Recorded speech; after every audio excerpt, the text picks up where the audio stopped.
Hello and welcome, it's Howard from Bali Beginnings. I'm just here with Matt, just doing an exit interview, January 2025.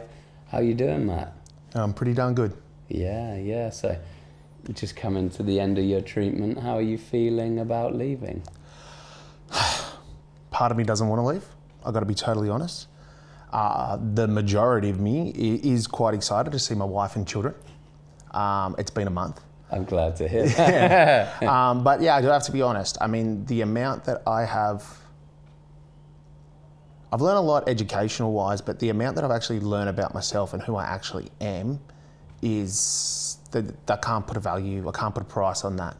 Yeah. And that's where there's that little part of me was like, oh, if I just had one more week, I wonder how much more I would learn.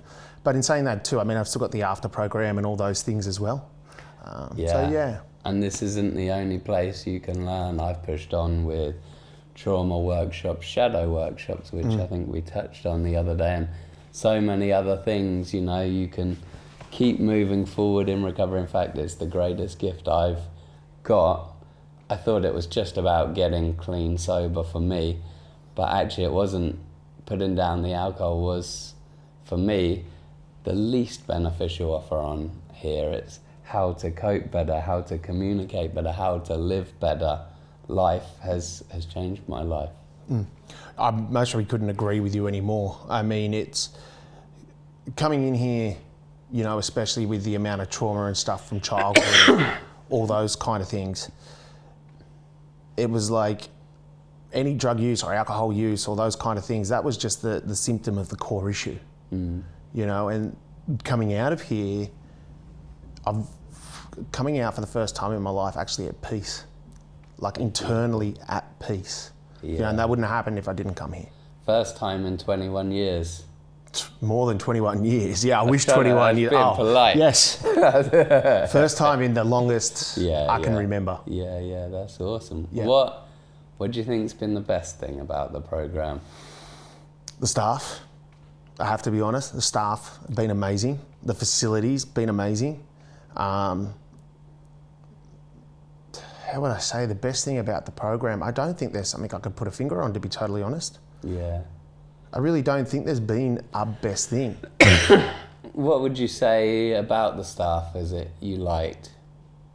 Their knowledge to start with, their experience, and I don't mean degrees.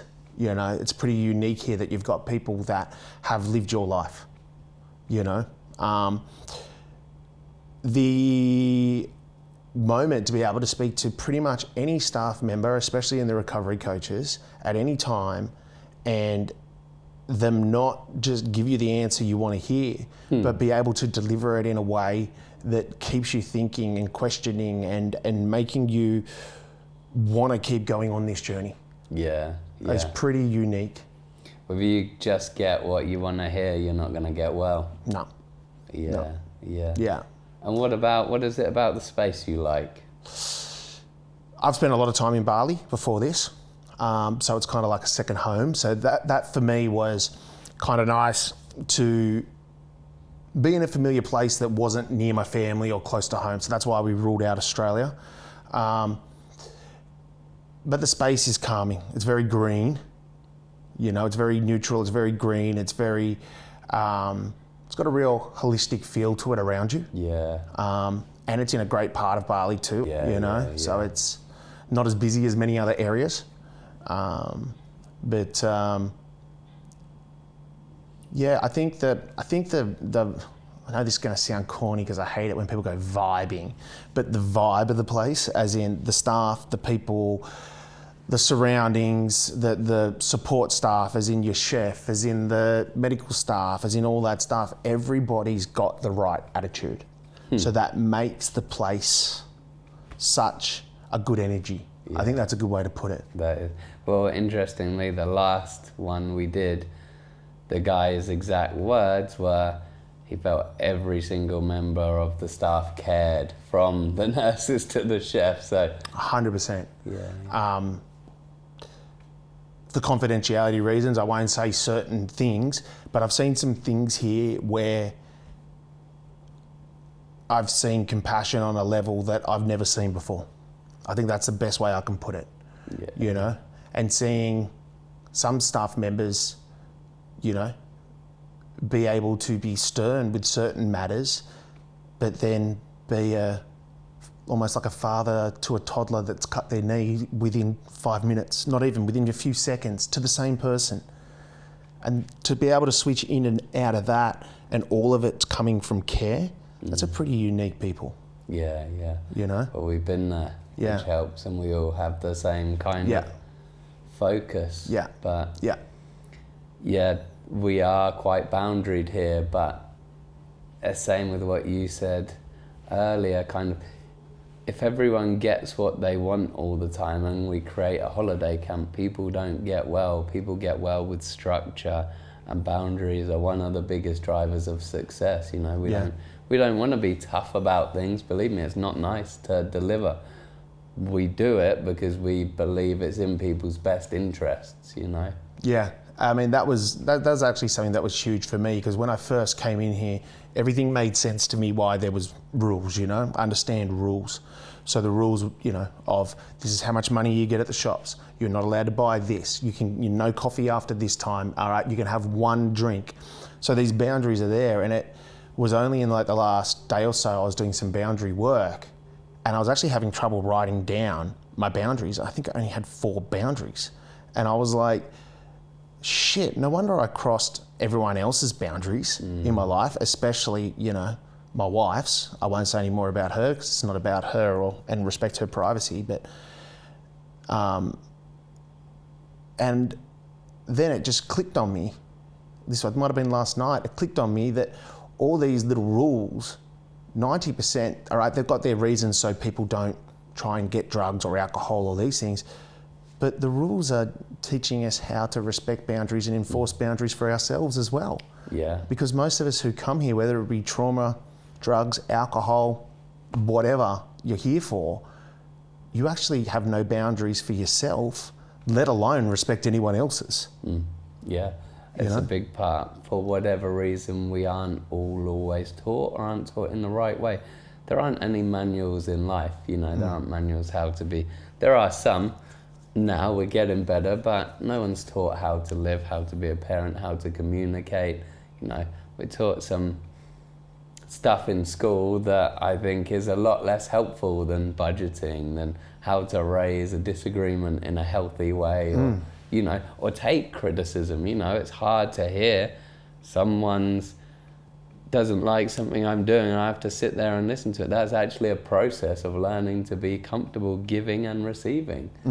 For us, we do it for us. Yeah. You know, if I can receive criticism better, means I don't react perhaps with my wife more, makes my relationship better.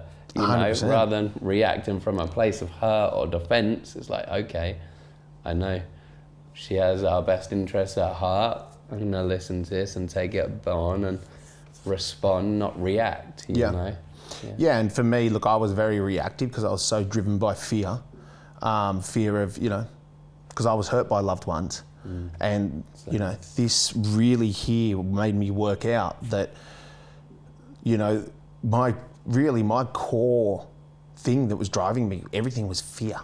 Fear of tomorrow, fear of someone leaving me, fear of someone hurting me, fear of losing something, fear of this, fear of that. And I'll send you a picture in a couple of days. I'm going home to get tattooed dead center of my hand, faith in fear, so I never forget it. Yeah.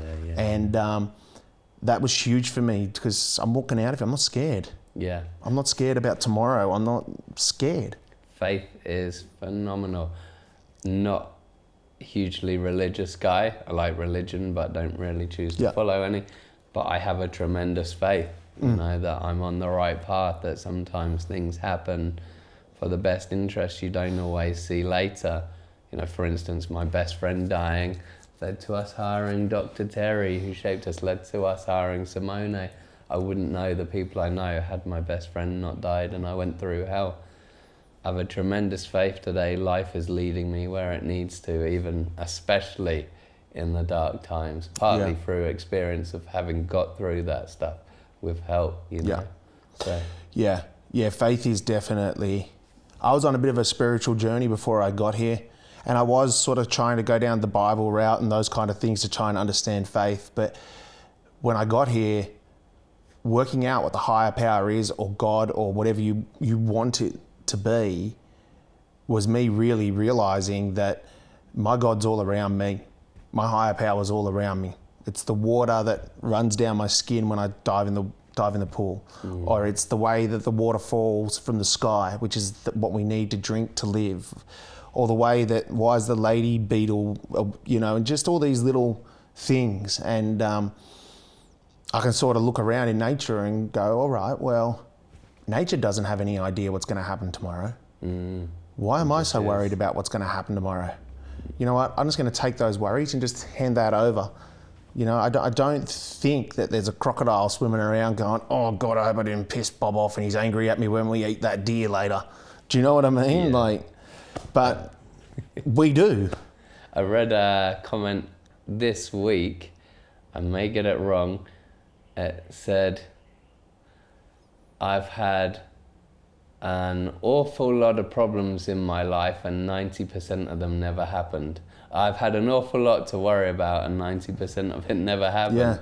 Yeah. The thought of doing things is always worse than the doing so many times. Worry about this, worry about that, never comes up. Conversations never 90% of the time as bad as we think it'll be.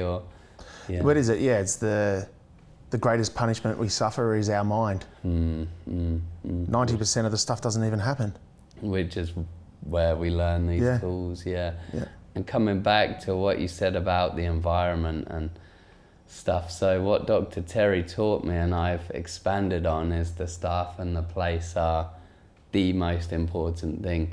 So you can have the best program in the world, but what gets people to commit and put the work in, and that's who they're working with and the environment around them. So we've worked hard to, I chose this place specifically based on that.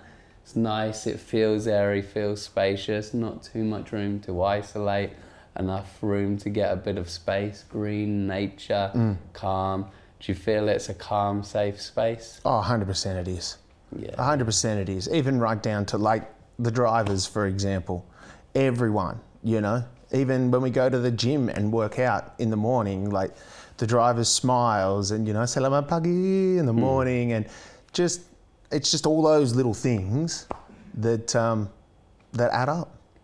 It's a very special place. I mean, I would recommend it to anybody who needs to either get their life back or, like I say, get a life. Same. Start living and stop existing. Yeah, exactly. Yeah. Get off the treadmill. Yeah. Yeah. Well, feels like a nice time to end. Have you got anything else you'd like to add? No, look, like I just said, if you're sitting there, if you're thinking about it, if it is something that, has maybe just crossed your mind, you just got to Google Bali Beginnings and send an email and it could change your life. Yeah, well, there you go. Thank you. Thanks a lot. Awesome, well done. Cheers.